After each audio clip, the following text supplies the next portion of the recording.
The Economist.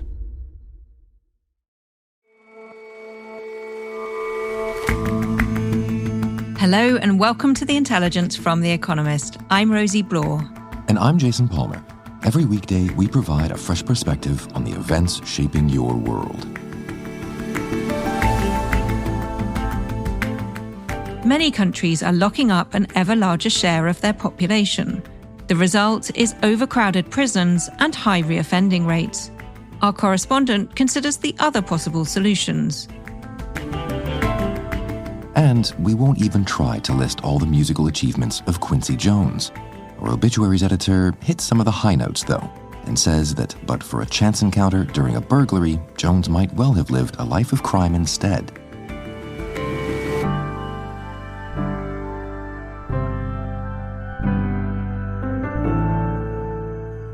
First up, though,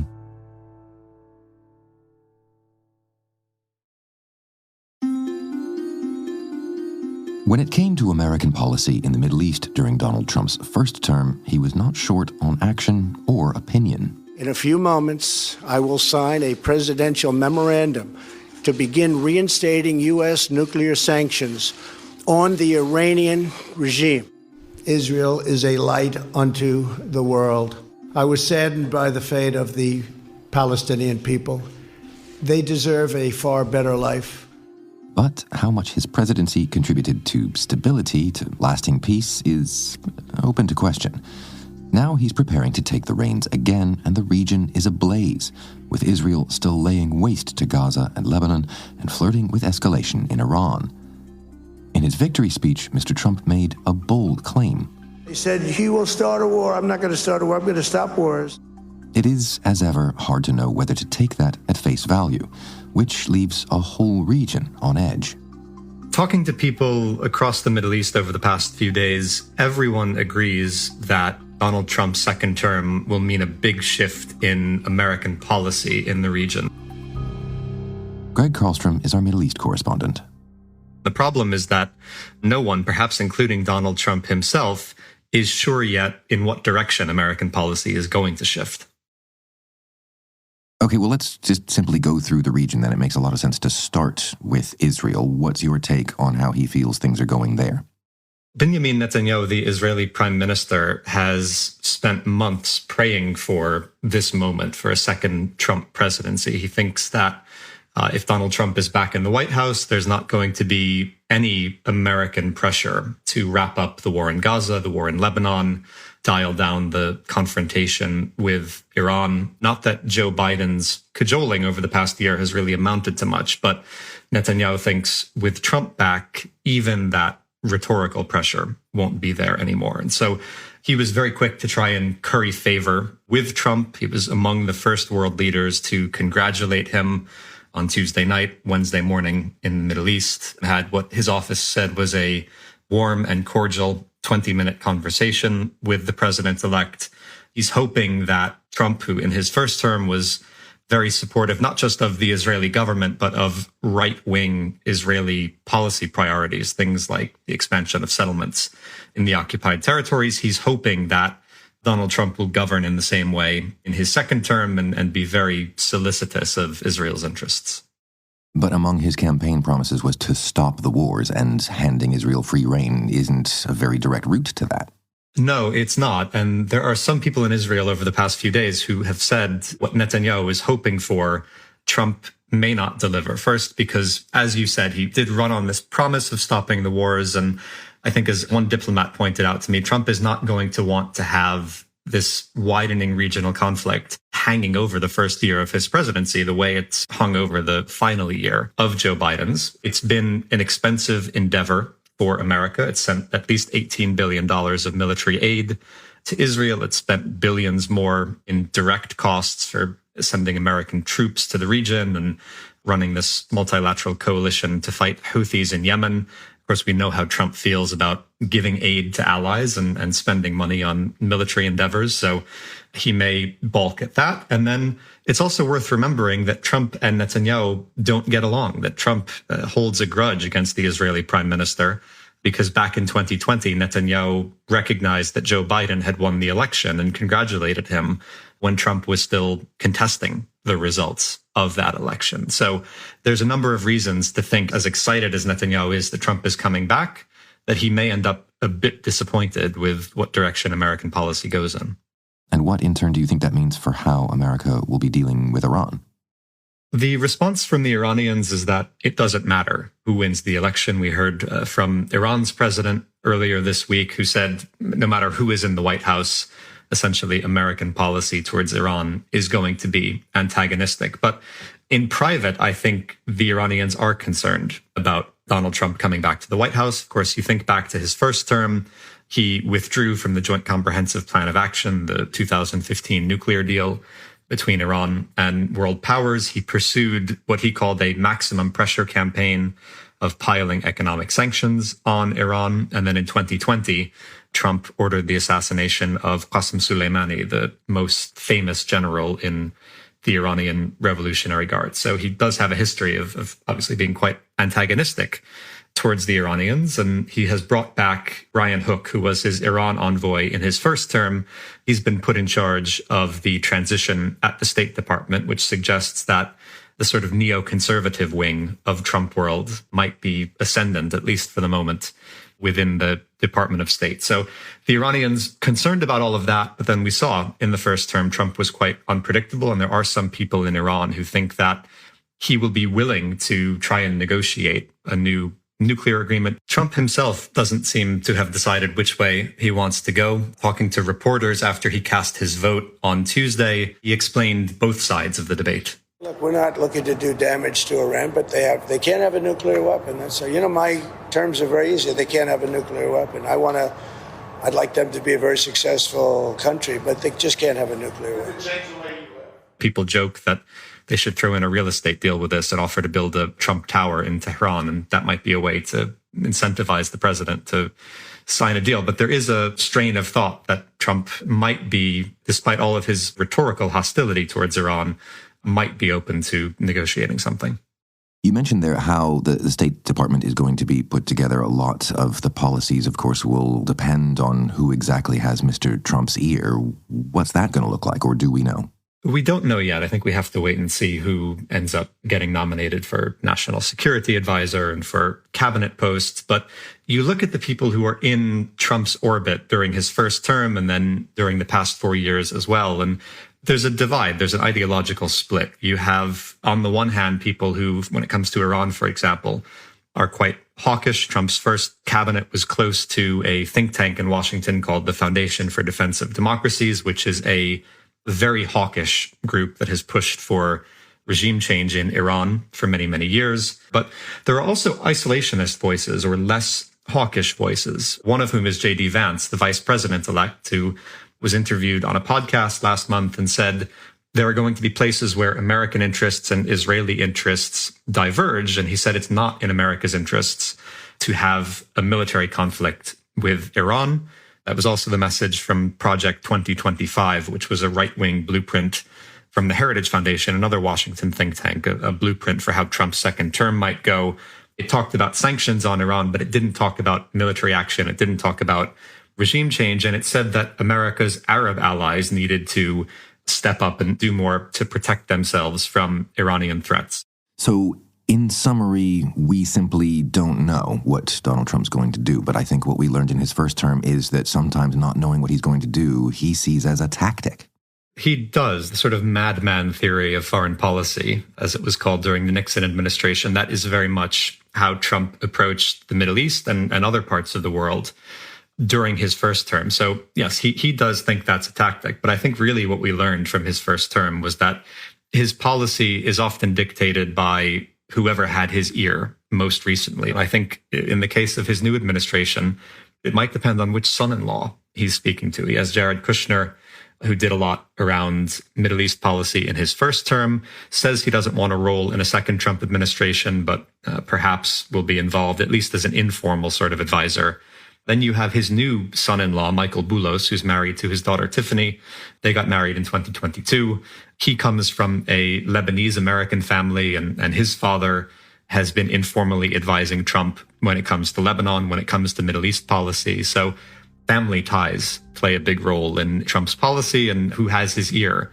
That is going to dictate, I think, what direction his new administration goes. Thanks very much for joining us, Greg. Thank you, Jason. For another big dose of analysis on what Donald Trump's victory means for the world, don't miss our weekly show on American politics, Checks and Balance, out later today. You'll need to be a subscriber, though. For a free trial, search online for Economist Podcasts Plus.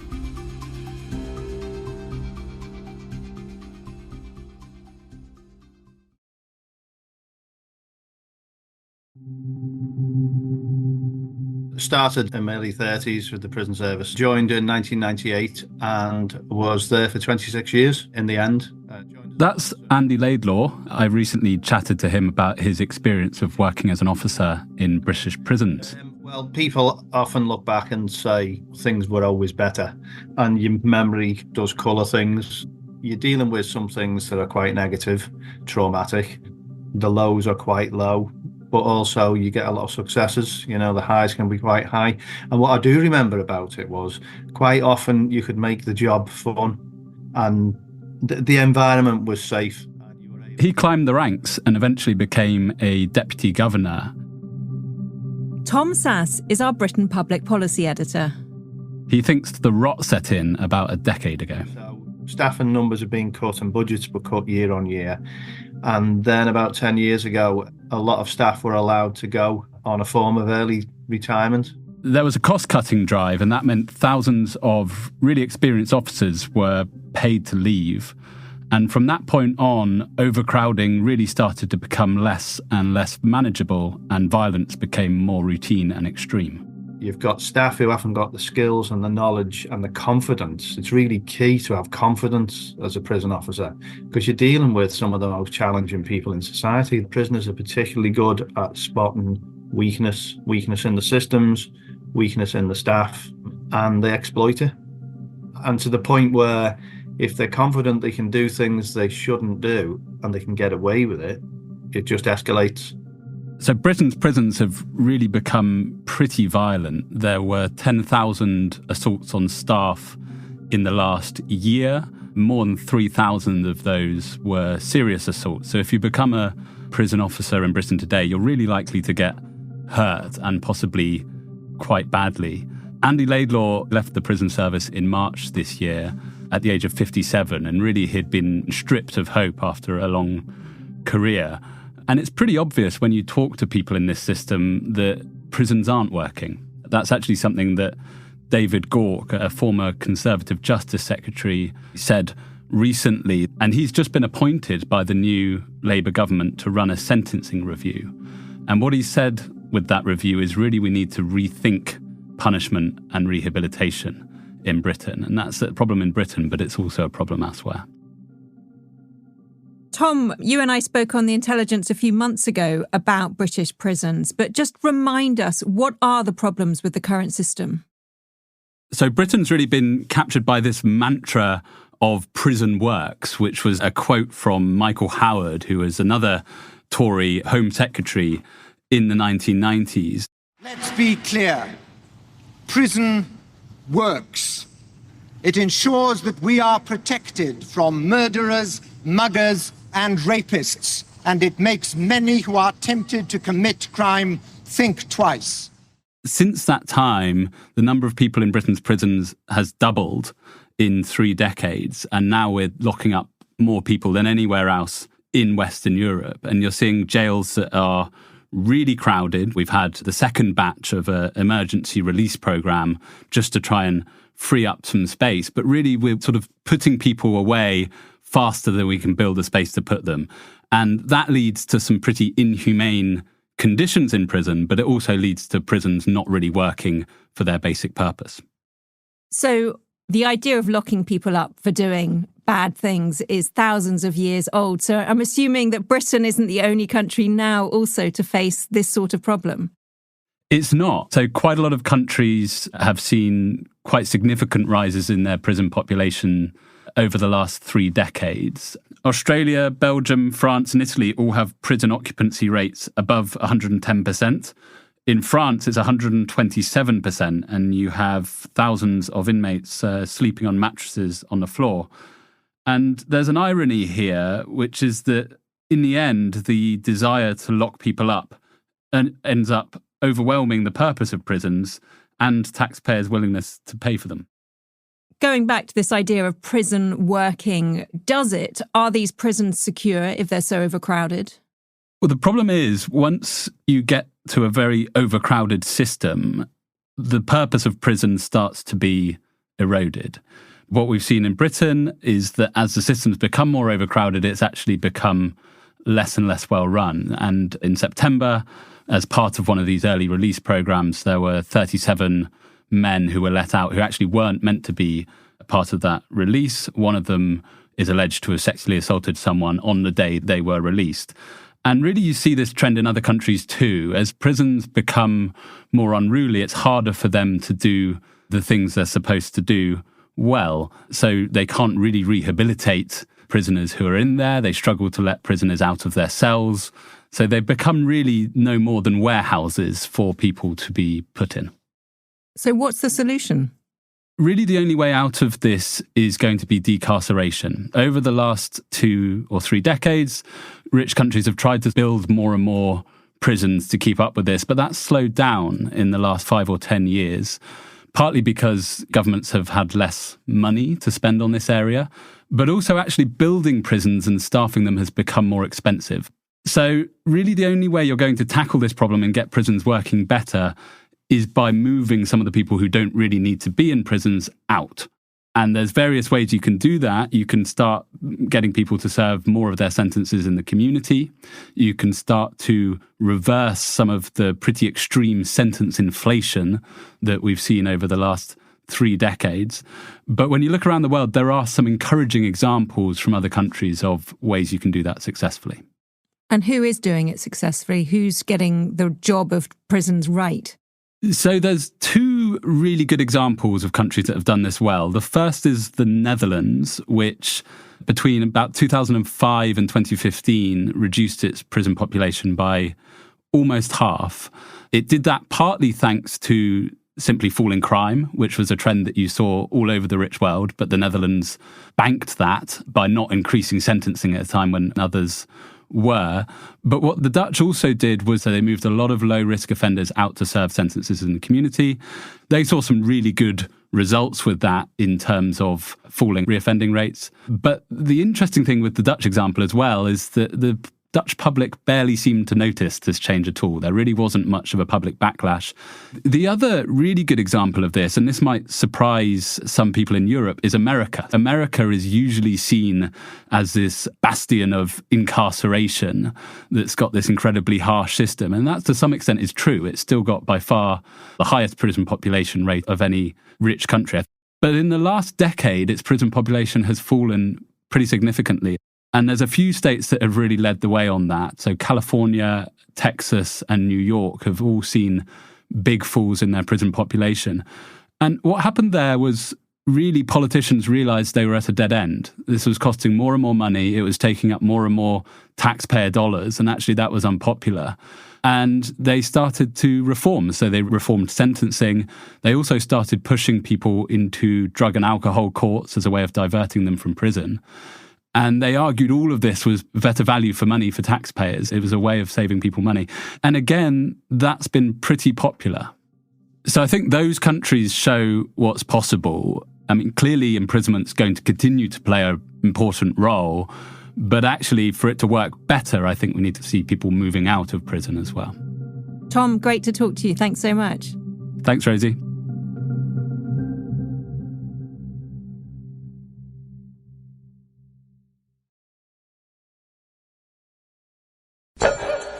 Among the many things that made him a very busy man, Quincy Jones loved to cook. He could make a capital lemon meringue pie and a gumbo. So he didn't cook as much as orchestrate, and he didn't orchestrate, you could say, as much as cook.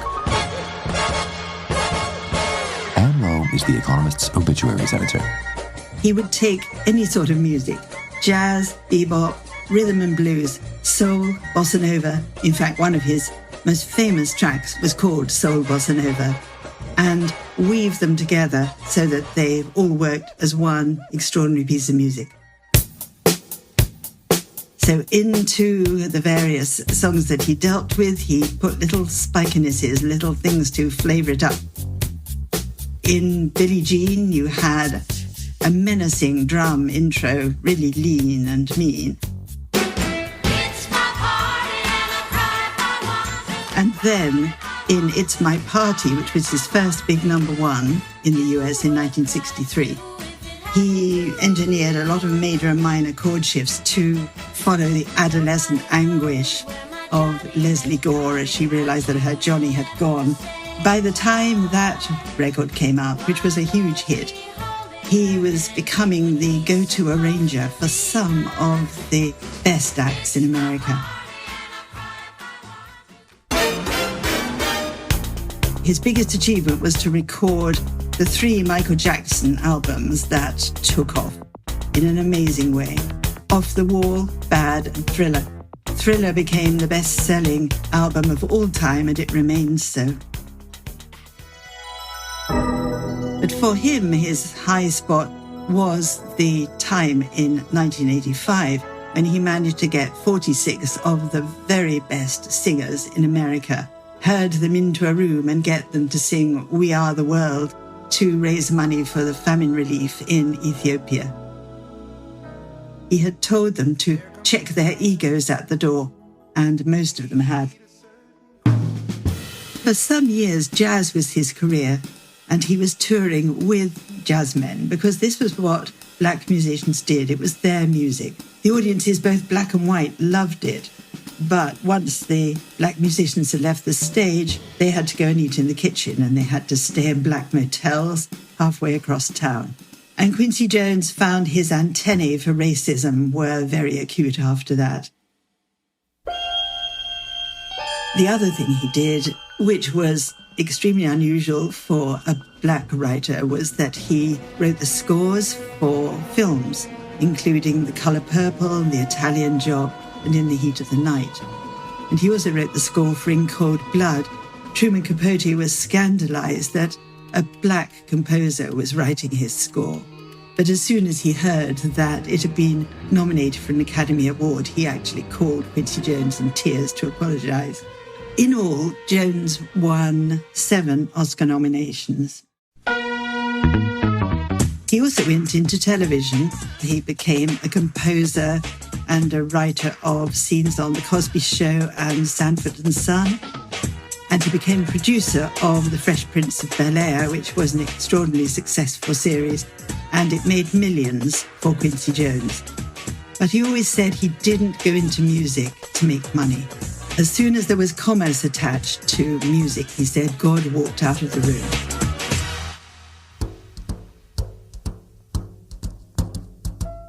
Fly me to the moon. He was very good at mixing people.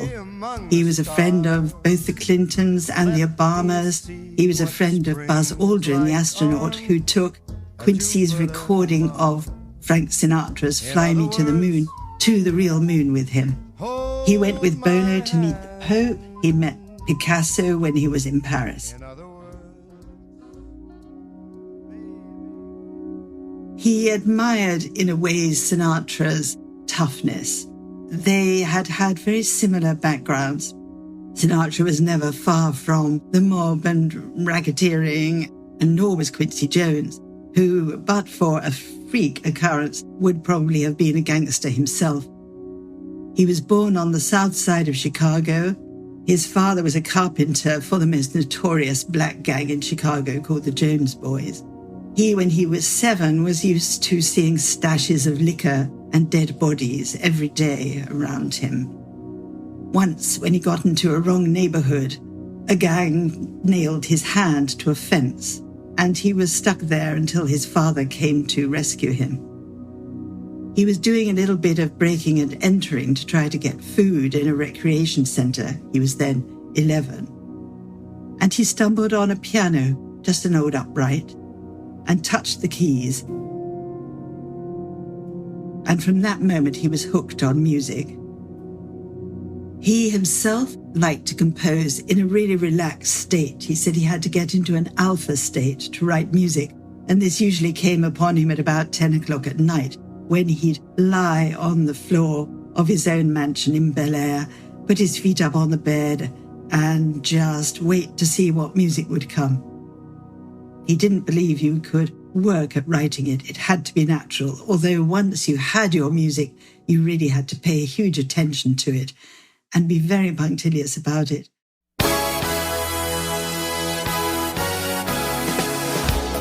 This was what had impressed him about Michael Jackson, that he always paid attention, even though he was quite an oddball character.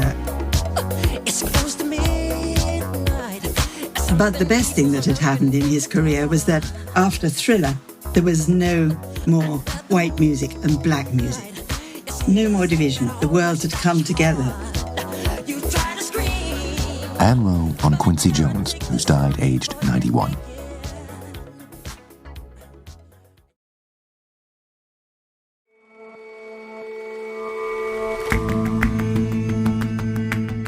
That's all for this episode of The Intelligence. The show's editors are Chris Impey and Jad Gill. Our deputy editor is John Joe Devlin, and our sound designer is Will Rowe. Our senior producers are Rory Galloway and Sarah Larniuk, and our senior creative producer is William Warren. Our producers are Maggie Kadifa and Benji Guy, and our assistant producers are Henrietta McFarlane and Kunal Patel, with extra production help this week from Peter Granitz. We'll all see you back here tomorrow for the Weekend Intelligence.